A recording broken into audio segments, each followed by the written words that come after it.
These are the 7 lessons I've learned from the top 1%, the people who basically have more money than the rest of us all put together, and you're about to learn how you can steal their mindset so you can get ahead financially too. Now, I didn't grow up around a whole lot of really wealthy people, but today at 32, these 7 lessons have put me in the top couple of percent in New Zealand, at least when it comes to income and wealth. And the surprising truth I found is the difference between rich and poor isn't always just down to income. It's the hidden priorities that they really share. Lesson 7 is just to focus on yourself. And this might surprise you because if you think about the stereotypical rich person, you might think that they're all hyper-conscious about the bags that other people have, or the cars they drive, or the mansions they live in. But I've found that genuine wealthy people are pretty much the opposite. Once you get to a certain level, you don't care that someone else has a nicer bag or a better house than you. You become supportive of others rather than wasting your time and your energy on jealousy. Just because another person has nice things, that doesn't mean that you don't also have nice things, and it certainly doesn't mean you can't afford them. But what matters most is, are you better than you were last year? That's the metric that matters to most genuinely wealthy people. This one is a weird one that I learned from Roger Federer, the tennis player. And since he's worth over $1 billion, yeah, he definitely counts as being the top 1%. Now, here's the thing. Roger Federer won over 80% of his tennis matches, making him one of the greatest tennis stars of all time. And yet, how many points do you think he won? Well, it was only 54% of the tennis points he played. So how do you win 80% of your matches but only 54% of your points? Well, the math works like this. If you can win 54% of the points you play in tennis, then statistically, you win around 60% of your games. And if you win around 60% of your games, that turns into winning 73% of your sets. And if you win 73% of your sets, that compounds into winning 83% of your matches. And if you win 83% of your matches, you become a world champion. And I call this the Roger Federer Effect, where a small edge compounds up into something much larger. And here's how it actually works for investors. In any given month in New Zealand housing market, there's a 68% chance that house prices go up. Well, that compounds into a 75% chance that they go up in any quarter, and that compounds into an 82% chance that they go up over a year, and over 5 years the market goes up almost 98% of the time. So that small edge on the daily or the monthly basis, that compounds up into something much bigger. But that's also why if you're checking your share balance or you're checking your house price every day or every month, it might look like it's basically going up as much as it goes down, about a 50-50 chance. But that slight edge compounds up into something much greater over years or decades. And so I think of it like this. If Roger Federer loses 1 point, does he throw his racket? Does he storm off? No, he resets, he prepares for the next point. It's the same with investing or property, shares, building a business. You don't panic over a bad month or even a bad year, because wealth isn't about whether you win this point or the next, but what happens over 10 or 20 years or even more.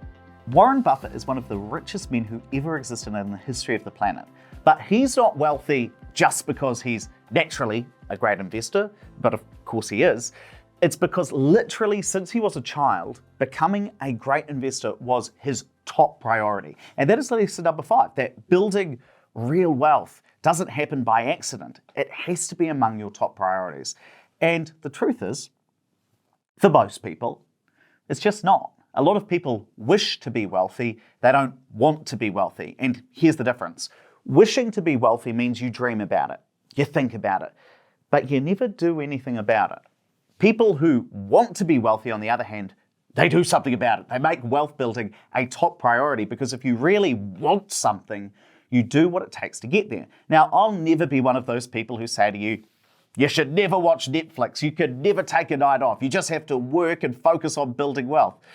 I don't say that because everyone watches Netflix. Even Sir Alan Sugar, a British billionaire, he goes home and he watches Coronation Street. So I'm not saying no Netflix ever, but if you're really honest with yourself and you look at what you're doing with your time or with your money outside of work, and you look at all of your actions in general, where is wealth building on your priority list? Well, if it's not in the top 3, you probably want to do something about it. And I realized this myself from age 22 into my early 30s. Career growth and investing weren't just things I did. They were pretty much the only thing I focused on. I sacrificed weekends. I said yes to late night career opportunities, staying back at work, and had the really hard chats with my bosses about how could I progress further in my career. And one of my old friends actually asked my girlfriend at the time, is Ed still obsessed with money? Which was kind of sad in many ways, but now that I think about it, that was what got me to where I am today. Now, I'm not saying you've got to be like that, and I'm definitely not saying that I'm some kind of money guru, but my point is that wealth building was 100% my top priority, and I do think it paid off. Now, that doesn't mean you've got to put money ahead of your husband or your wife or your kids, but if it's not in your top 3 priorities, then maybe you're wishing for wealth, you're not really wanting it. And just before we get to lesson 4, if you want to see if wealth building is high enough on your priority list, you really should create your free Opes Plus account, because this lets you see how much money you're potentially going to be worth in the future based on your current investments and if you're going to hit your money goals or not. So you're either going to be pleasantly surprised or completely shocked, and I'll drop the link down in the description. Henry Ford was the American industrialist who changed car manufacturing forever, and at the peak of his career, he was worth $200 billion in today's money. And he believed that getting your mindset right was the foundation of achieving big things. And that idea is best summed up with his quote, whether you think you can or you think you can't, you're right. And that's why believing that you can be wealthy, believing that you can be better with money is lesson 4. I'll give you another example. Carmen Visilic is a highly successful entrepreneur from New Zealand. And she was in this high-paying senior corporate role. She was the main breadwinner in her family, and she had 4 young kids. And by all accounts, she was very successful. But then she quit her job in 2012. She mortgaged her house, and she poured hundreds of thousands of dollars into building what is now a global property data business. And what made all the difference for her? What she calls her massive self-belief. Now, I don't want you to think that this is all some woo-woo, just believe kind of stuff. But I recently spoke with a lady, and she looked me in the eye and she said, Ed, I don't believe that having money or building wealth is for people like me. And if you want to get ahead financially, and I realize not everybody does, but if you do want to get ahead financially, you've really got to change those thoughts because they will hold you back. How did New Zealand's richest man get so rich? He owns a $200 million super yacht, right? And that $200 million super yacht accounts for less than 2% of his net worth.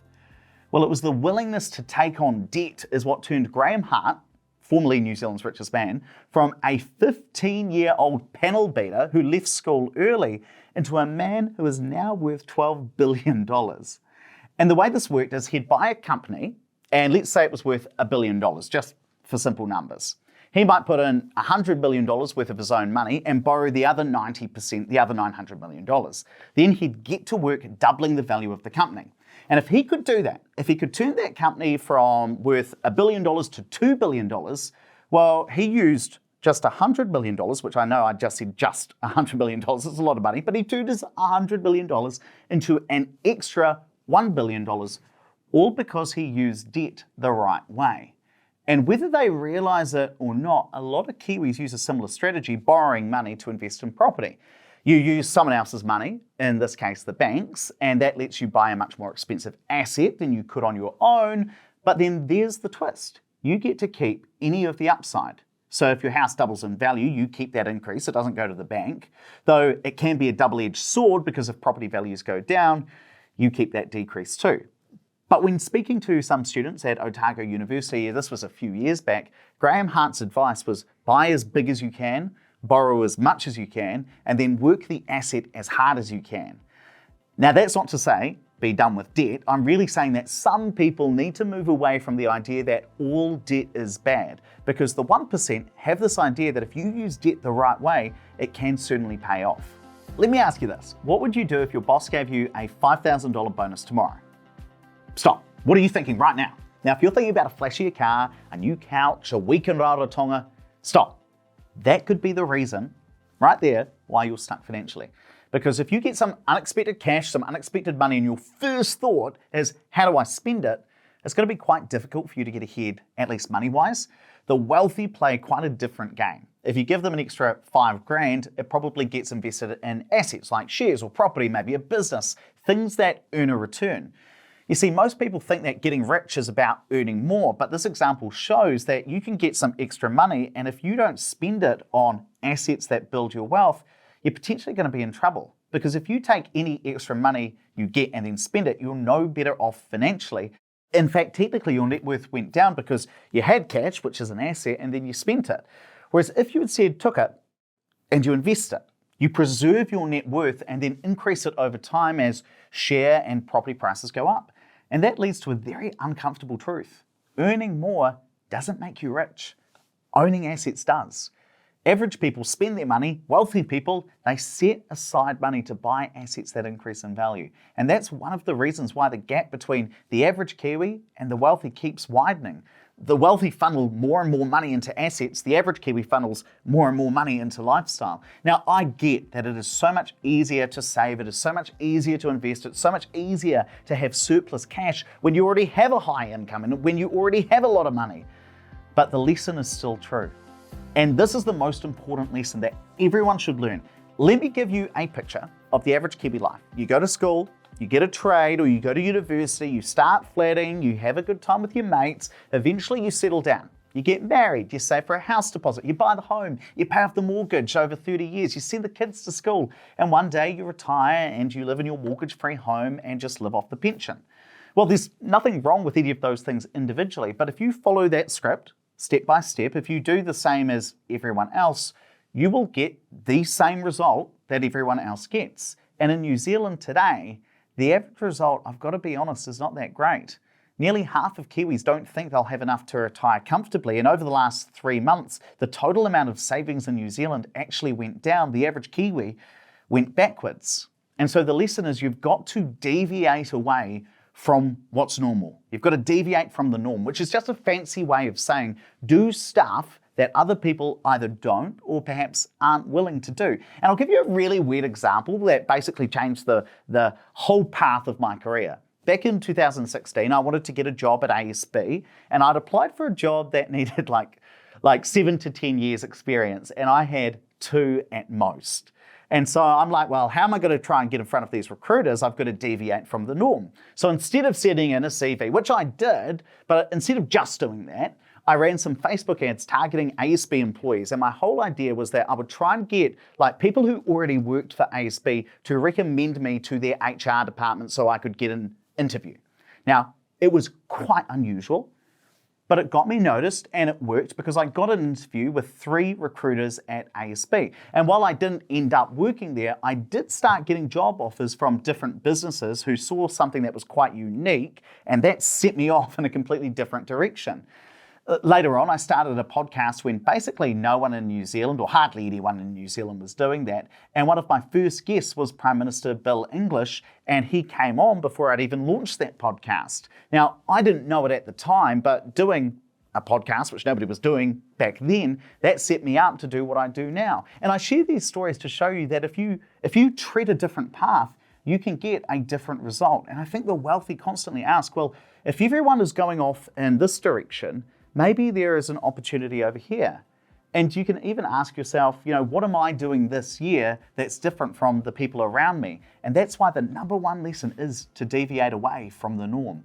Now, knowing these lessons is one thing, but applying them is what actually changes your life. And that's why we here at Opes Partners offer a free wealth plan session where after just 60 minutes, you walk away with a map with your numbers, your goals, and the exact steps that show you how to get from where you are now to where you want to be. And you can use the link that I'll drop down in the description to book your free call.